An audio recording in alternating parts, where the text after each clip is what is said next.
Hey there, welcome back. Today we're diving straight into the heart of Kenya's tech scene. Yeah. We're looking at this Investor article. Okay. It's called Africa's Job Crisis and the Promise of Technology. Can Kenya lead the way? Interesting. So we're really going to see if this whole Silicon Savannah idea, Right. is it the real deal? Or is it just hype? Yeah. Well, the article starts off with a pretty big challenge. Okay. It says by 2050, a quarter of the world's population Wow. will be in Africa. Yeah, That's a lot of people that's a huge number of people. who are going to need jobs. Right, so where does tech come in? Yeah, that's what this article is looking at. Okay. Kenya is hoping that tech can create jobs Okay. and boost the economy. So the article talks about Nairobi, Right. Kenya's capital. Yes. It says it's been nicknamed Silicon Savannah. Uh-huh. What does that even mean? Right. Is it just a catchy name? I think it's more than just a name. Okay. I think it's about Kenya's goal to be a major tech hub, kind of like a Silicon Valley, but in Africa. Interesting. And it's getting a lot of attention. Okay. The article says that Microsoft and this company from the UAE called G42, Uh-huh. they've both pledged $1 billion $1 billion each each to expand Kenya's digital. system. Wow. Yeah. So that's not just like small change. Yeah. That's a big statement. Yeah, it is What are they investing in? all sorts of things. Okay. Like data centers, digital infrastructure, Right. and training programs. So they're building the foundation Yeah, for a whole tech sector. exactly. And it's not just foreign companies, right? Now, there's lots of local startups Right. popping up all over Nairobi. So it's not just hype. Right. There's real money and real action behind this Silicon Savannah thing. Yeah, But what's it actually like there? right.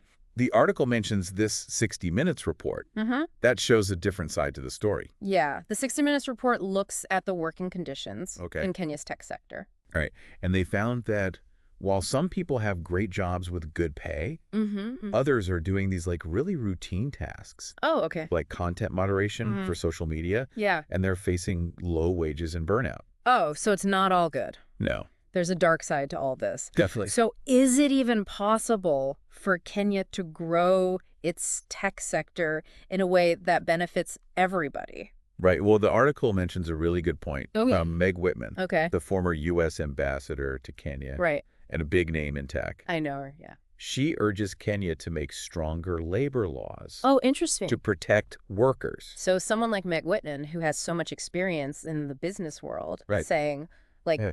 hey, we got to make sure workers aren't left behind. Exactly. Kind of this rush to grow tech. Yeah, it shows that even those who are really excited about Kenya's potential Mm. recognize that there needs to be a balance. You can't have sustainable growth without treating workers fairly. So how can Kenya bridge that gap between growing fast and being fair? It's a big question. Yeah. Well, the article talks about a few key things. Okay. One is updating labor laws. Like changing the actual laws. Yeah, to better reflect the realities of the digital economy. So those old laws about like factory workers Yeah. and 9-to-5 jobs, Exactly. they don't really work for app developers Right. and remote workers. It's a totally different world. Yeah, it is. Like, how do you even define overtime Right. for someone who's coding from home? Yeah, at like 10 p.m. Yeah, There are so many gray areas. there are. It sounds like a huge job It is. rewriting all the labor laws Yeah, just to keep up with tech. it's not easy. But it sounds important. It's crucial. And it's not even just about protecting workers. Yo, It's about attracting talent and investment exactly. because companies are more likely to invest Yeah. in a country where there are clear laws Yeah. Uh-huh. and where they know their workers will be treated fairly. Yeah, it's about creating a system Right. where everybody wins. Okay, so updating the laws is one thing. Mm-hmm. What else? The article also highlights education. Oh, right. We touched on that before. Yeah, Kenya needs to invest Mm-hmm. in education and skills development. To be a real Silicon Savannah. But what does that even mean? Right. Like, are we just teaching everyone how to code? It's more than just coding, Okay. although that is important. Yeah. It's also about things like critical thinking, Mm-hmm. problem solving, and all those soft skills Right. that employers are always looking for. So giving people the tools Exactly. to not just get a job, Right. but to succeed Yes. in this new digital world. The article really stresses that education is the foundation Okay. for a strong and fair tech sector. Mm-hmm. It's about empowering people to make their own opportunities. Not just filling the jobs that already exist. Yeah. That's powerful. It is. Education as a key to empowerment. And it's not just individual empowerment. Okay. It's about national development. Right, right. A well-educated workforce is essential Yeah. for economic growth For everything. and social progress. All right, so we've got laws and education. Mm-hmm. What about the government's role? Yeah, The article mentions government policies, it does. but it doesn't go into much detail. It does say that the government needs to create an environment Okay. that helps tech to grow. So what does that even look like? Well, it means things like investing in infrastructure, promoting innovation, Okay. and making sure that the political and economic climate is stable. But I bet there are different opinions Oh, on how involved the government should be. Yeah, some people think the government should just stay out of it Really? and let the market do its thing. So just let the tech companies do whatever. Yeah, that's the hands-off approach. Okay. The idea is that too much regulation will stifle innovation and discourage investment. I see. But then other people would say Yeah, that the market doesn't always fix itself, right. especially when it comes to things like workers' rights. Absolutely. So they think the government needs to step in. Yeah, to set standards Okay. and protect workers. So it's a balancing act. Yeah. Too much government, and you scare off investors. Yeah. Too little, and you get exploitation. Yeah. It's tough. It is. There's no easy answer. Right. It's complicated. It is, with lots of different viewpoints. So let's go back to what we've learned. Okay. Kenya has this vision of becoming the Silicon Savannah, Right. a tech powerhouse in Africa. Yeah, and they've got some momentum. Right, with all those investments Mm-hmm. and the growing startup scene. Exactly. But there are worries Yeah. about worker exploitation Right. and making sure everyone benefits, Yeah. not just a few lucky people. Absolutely. We've talked about some things they could do, Mm-hmm. like updating laws, investing in education, Uh-huh. and figuring out the right role for the government. Yeah. Now, I want to dig into all of this a bit more Great. and see what kind of solutions Right. we can come up with. Sounds good. Okay, so you mentioned updating labor laws. Yes. What would that even look like? Right. In this digital world, It's a good question. how do you regulate something Right. that's changing all the time? It's the million-dollar question. Right. You know, we have these old labor laws designed for factories and 9-to-5 jobs. Right, the old way of working. Exactly. But now we Now have we have remote work, the gig economy, Yeah. people working across borders. totally different. It's a whole new landscape. Yeah. So Kenya's lawmakers, Okay. they've got a tough job ahead of them. Yeah. They need to figure out Uh-huh. how to make sure platform workers are paid fairly. Okay. These are the people who work through apps or Right. online platforms. Right. They also need to address things like data privacy and protection. That's a big one. Yeah, because the tech industry uses so much personal data.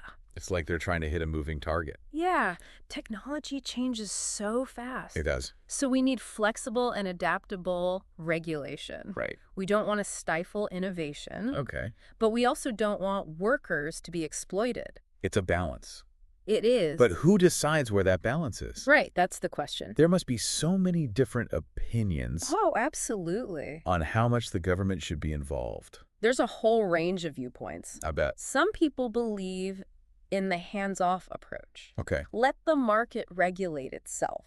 So basically, just let the tech companies do whatever. Yeah, and the market will sort everything out. Hmm. That's the general idea. Okay. And then other people would say, Right. Others argue that the market doesn't always get it right, right. especially when it comes to things like workers' rights. Yeah. And social justice. They'd Yeah. say the government needs to set some rules. Right, to protect vulnerable workers. So it's like two opposite sides. Yeah, it is. Let the market be free Uh-huh. versus the market needs some rules. Yeah, It's a tough one. it is a tough debate. And both sides have good points. They do. It really comes down to how much you trust the market Right.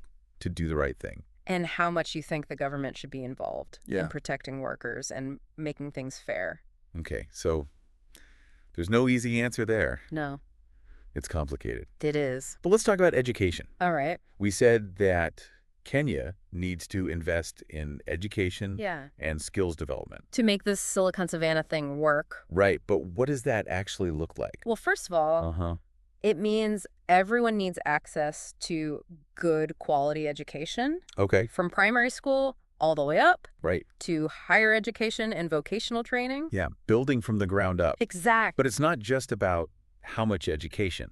No, it's about the quality, too. Right. It needs to be relevant to the digital economy. So that means... It means including things like coding, Mhm. data analysis, and digital literacy. Wow, so kids are learning about algorithms Yeah, alongside their ABCs? that's the idea. Wow. We're preparing them for the world they'll live in. Yeah. And it's not just technical skills. It's Yeah. about thinking critically, Uh-huh. solving problems, and being creative. Those are important skills. They are. Those are the skills that will help people adapt as the world changes. So we're creating these well-rounded people Except who can think for themselves Right. and come up with new solutions. that's what we need. And that brings us back to empowerment. Yes. Education isn't just about getting a job. Right. It's about giving people the power to shape their own lives. That's it. And that's why investing in education Yeah. is so important for Kenya. It's not just about money. Right. It's about creating a more just and equal society Okay. where everyone has the opportunity to be their best. So education is like a long-term investment It is. that benefits everyone. Exactly. And it's an investment Kenya can't afford to miss. If they want to be the Silicon Savannah Yeah. and a leader in the digital economy. Exactly. Okay, so we've talked about updating laws Mhm. and investing in education. Right. Those are big changes Yeah, that take time. they do. But what about right now? Okay. What about the workers who are being exploited today? That's a really important question. Yeah. One thing that's being discussed Hmm? is creating better social safety nets Okay. for gig I should workers. say like healthcare Yeah. and unemployment benefits. Exactly. But for people who are freelancers Right. or contractors. Yeah, traditionally, those benefits Mhm. have been tied to full-time jobs. Right, the old way. But that doesn't work Not anymore. in the gig economy. Yeah, people have multiple gigs. Exactly. They work project to project. Yeah. It's totally different. So we need to adapt the safety nets to the new world of work. Okay, and how do we do that? Well, different countries are trying different things. Okay. Some are experimenting with portable benefits. What does that mean? It means that workers can take their benefits with them Oh, from interesting. job to job. Regardless of how they're employed. Exactly. That sounds good. It would give gig workers more security Mhm. and peace of mind. Yep. And it would also help to make things fairer Okay. between traditional employees Yeah. and gig workers. Okay, so portable benefits. Mm. What else? Another important area is worker organizing. Like unions, Exactly. but for gig workers. Yeah. Interesting. Traditionally, unions have focused on Mhm. traditional employment, Mhm. but now there's this growing movement Mhm. to organize gig workers. So they can have a voice. Yeah, a collective voice. Yeah, to fight for their rights. Makes sense. There's power in numbers. There is. If gig workers can band together They'll have more power to negotiate. for better pay and better working conditions. Absolutely. And we're already seeing Okay. some successful gig worker unions Wow, really? around the world. That's great. It's still early days, Okay, but it's something to watch. it is. So it's about empowering workers Yeah. to stand up for themselves Mhm. and demand to be treated fairly. Yeah, it's about creating a culture Absolutely. of respect for workers. In the whole tech industry. That's a big goal, It is. but it's important. It is because in the end, Yeah. the success of Kenya's Silicon Savannah Mm-hmm. depends on creating a tech sector that benefits everyone. Not just a few. Right. Okay, we've covered a lot here. Yeah. Updating laws, investing in education, creating safety nets, Yeah. empowering workers. It's a lot. It's a huge task. It is. But it's also exciting. It is. Kenya has this chance Uh-huh. to create a model for a tech sector that's truly inclusive and fair, Mm. and that could inspire the whole world. Yeah, That's an amazing thought. it is. But before we finish, I want to bring it back to you, To the listener. to the listener. Yeah. We've explored all these issues, Mm-hmm. and I'm curious to hear what you think. Yeah. So we've talked about Kenya's ambition to become the Silicon Savannah, Right. the challenges they're facing, Mm-hmm. and some potential solutions. Yeah. It's complex. It is. There are no easy answers. Definitely a story worth watching, though. It is. And it's not just about Kenya. No, it's bigger than that. What's happening there Mhm. could affect the whole tech industry Yeah. and the future of work globally. Absolutely. So why should our listener care? Right. What does this have to do with them? Well, in this digital age, Mm-hmm. we're all connected. Yeah. Decisions made in one part of the world Okay. can have ripple effects everywhere. Like think about M-Pesa. Oh, yeah. Good example. That mobile money platform, it started in Kenya, Right. but now it's in other countries too. Exactly. Innovation doesn't stop at borders. And the same goes for the ethical stuff we've been talking about, like Yeah. workers' rights, Yeah. fair pay, Mhm. data privacy. These are global issues. Not just Kenyan issues. The whole tech industry is facing these questions. It's like Kenya's a test case In a way, yeah, for how we deal with these things. for the future of work and technology. And the choices they make now Yeah. could have a big impact. Not just for Kenya. But for everyone. Exactly. It's not just about building a tech hub. Right. It's about building a better future. For all of us. Okay, so let's bring it back to you, To the listener. to the listener. Yeah, okay. We've talked about Kenya's potential, Mm-hmm. the challenges they're facing, Yeah. and the need for balance Mm-hmm. between growth and fairness. Right. Imagine you're advising the Kenyan government. Okay. Interesting. What would be your top priority? Right. Attracting more investment Okay. or protecting workers? I have choice. What do you Yeah. think is the best path Yeah. to making Silicon Savannah a reality, Mm-hmm. but a reality that benefits everyone? Right. A good reality. There's no right or wrong answer. It's about thinking it through Yeah. and weighing the pros and cons. What would you do? It's a tough one, right? It is. It's a real dilemma. There are so many factors to consider. And it's not just a Kenyan problem. Right. It's something the whole world is grappling with. How to balance Yeah. tech growth Mm-hmm. with social responsibility Exactly. How to make sure everyone benefits from these advances. from this progress. Okay, so Yeah. we've explored a lot today. We have. Kenya's potential as this Silicon Savannah, Right. the challenges they face, Right. the need for a balanced approach. To growth and fairness. We've talked about updating labor laws, Yes. investing in education, Mhm. creating a more inclusive tech ecosystem. A system that works for everyone. So as we wrap up, Yeah. I want to leave you with this. Okay. Think about what we've discussed, About Kenya's journey, about the choices they're making, the challenges they're facing. and how those choices could shape not just their future, Right. but the future of tech And the future of work. globally. It's a big responsibility, It is? and it's exciting to see how it unfolds. Thanks for joining us on this deep dive. Into Kenya's tech scene. We'll see you next time. For another deep dive. Bye for now.